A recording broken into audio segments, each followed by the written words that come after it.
वट सावित्री व्रत कथा। एक समय की बात है, एक अश्वपति नाम के राजा थे। उनकी कोई संतान नहीं थी।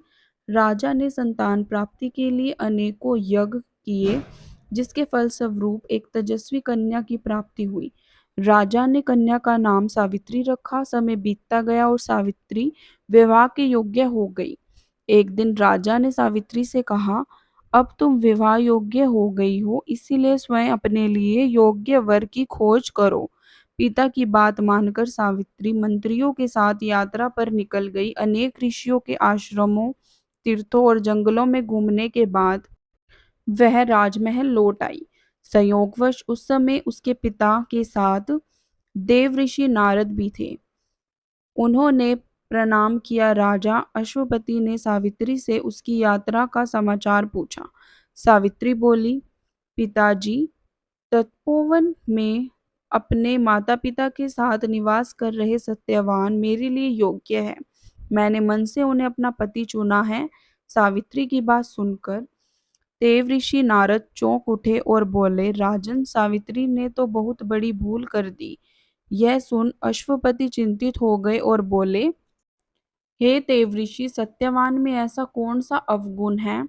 इस पर नारद जी ने कहा, राजन, सत्यवान के पिता शत्रुओं के द्वारा राज्य से वंचित कर दिए गए।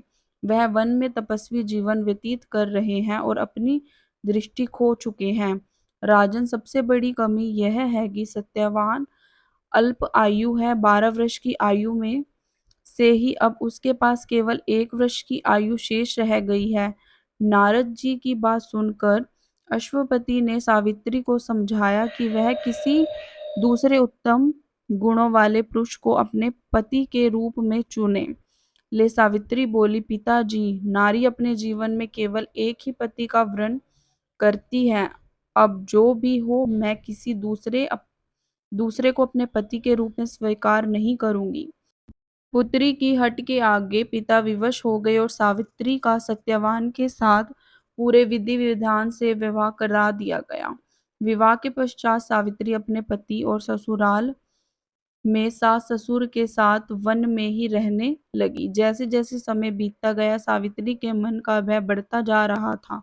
नारद जी के कहे अनुसार जब उसके पति की आयु मात्र 4 दिन बची, तब सावित्री ने अपने 3 दिन पहले ही व्रत रखना आरंभ कर दिया। अंत वह दिन भी आ पहुंचा जब सत्यवान की मृत्यु निश्चित थी। चौथे दिन जब सत्यवान लकड़ियां लेने वन में जाने लगा, तब सावित्री बोली, हे नाथ, मैं भी आपके साथ वन में चलूंगी।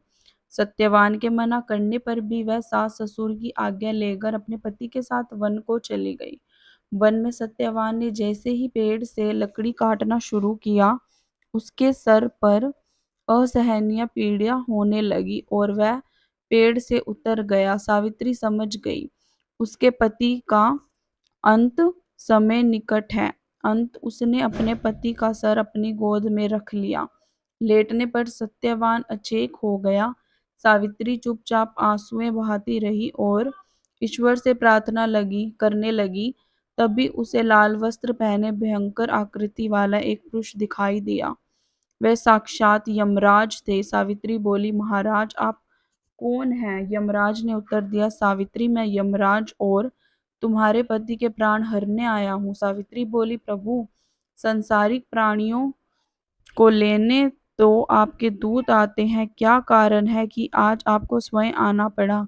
यमराज ने उत्तर दिया, सावित्री, सत्यवान धर्मात्मा था और गुणों का सागर है।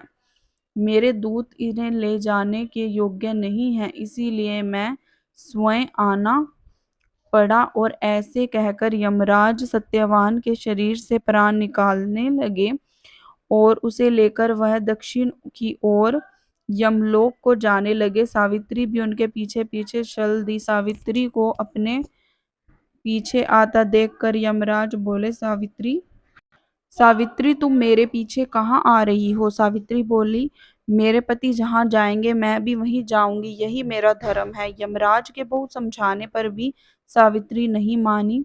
उसे पतिव्रता धर्म की निष्ठा को देखकर यमराज बोले, तुम अपने पति के बदले कोई भी वरदान मांग लो। सावित्री ने अपने दृष्टिहीन सास ससुर की आंखें मांगी और यमराज ने तथास्तु कहा और आगे चले। फिर से सावित्री उनके पीछे चल दी। तब यमराज ने सावित्री से कहा, एक और वर मांग लो। तब सावित्री ने अपने सास ससुर के राज्य को वर के रूप में मांग लिया और यमराज ने तथास्तु कह दिया।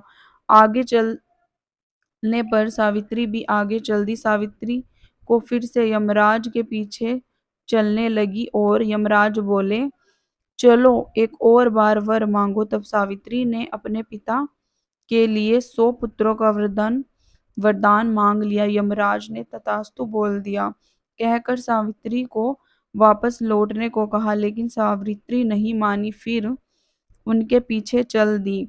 अब यमराज बोले, या सावित्री, तुम मुझे अपने पति के प्राण के अलावा कोई भी वरदान मांग लो।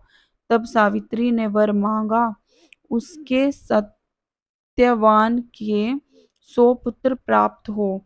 इस बार यमराज तथास्तु कहकर आगे बढ़ने लगे। सावित्री फिर उनके पीछे चल दी। अब यमराज बोले, मैंने तुम्हें सभी मनवंचित वर दे दिए, अब तुम लौट जाओ। तब सावित्री बोली, महाराज, आपने मुझे सत्यवान से 100 यशस्वी पुत्रों का वरदान दिया है और सत्यवान के बिना पुत्र कैसे संभव होगा। ऐसा कहकर सावित्री ने यमराज को उलझन में डाल दिया। तब यमराज बोले, सावित्री, मैं तुम्हारी पतिव्रता धर्म से प्रसन्न होकर सत्यवान के प्राण छोड़ रहा हूँ और साथ ही साथ तुम्हें आशीर्वाद देता हूँ। तुम्हारी यह कहानी युगों युगों तक सुनाई जाएगी। यह कहकर यमराज ने सत्यवान के प्राण छोड़ दिए और यमलोक को लौट गए।